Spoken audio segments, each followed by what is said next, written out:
Hi, welcome back to the Independent View. Today we want to discuss the federal minimum wage, not the pros and cons. We've already examined that in a previous installment of the Independent View, the pros and cons of the independent wage. But we want to look at another aspect of it, and that's the constitutional aspect. You would be hard-pressed to convince me that the people that are elected to serve in the federal government are ignorant of constitutional principles. I think rather than being ignorant, they simply are disregarding and ignoring them. Not all of them, not all of these people, but a great deal of these people. Let's take, for example, the federal minimum wage.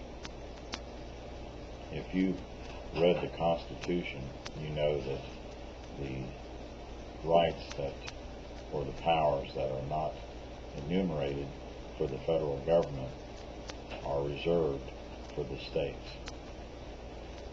You know, the way that the Constitution frames our government, it is so the judicial is equal in power to the executive, and the executive is equal in power to the legislative, and the legislative is equal in power to the judicial. Three branches, but all being equal in power. And a similar balance exists between the federal government, the central government, and the states. And that is that they should be balanced in power.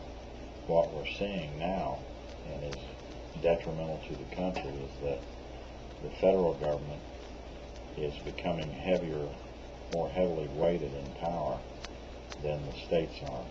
And a good illustration of this is the federal minimum wage.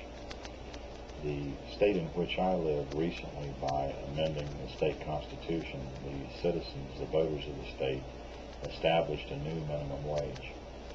Now behind that is coming the federal government.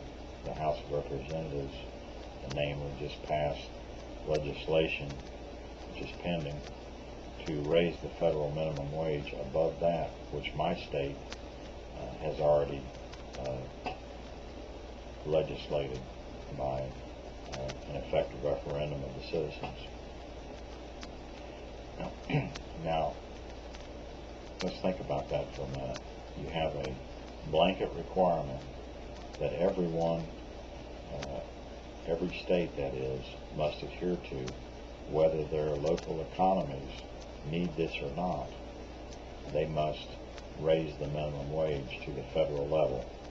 The citizens in my state have said that the amount that we think is proper, we voted for, and it's become law.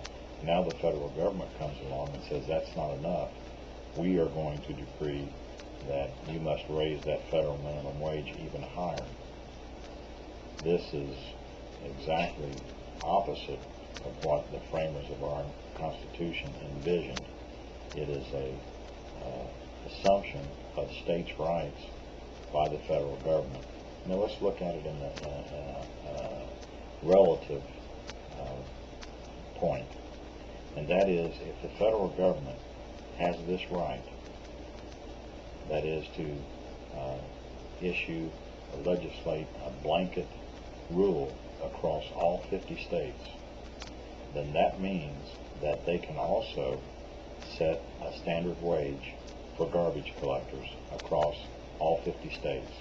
That means that the wages for garbage collectors in New York City will have to be paid to the garbage collectors in Duluth, Minnesota, irrespective of their local economies.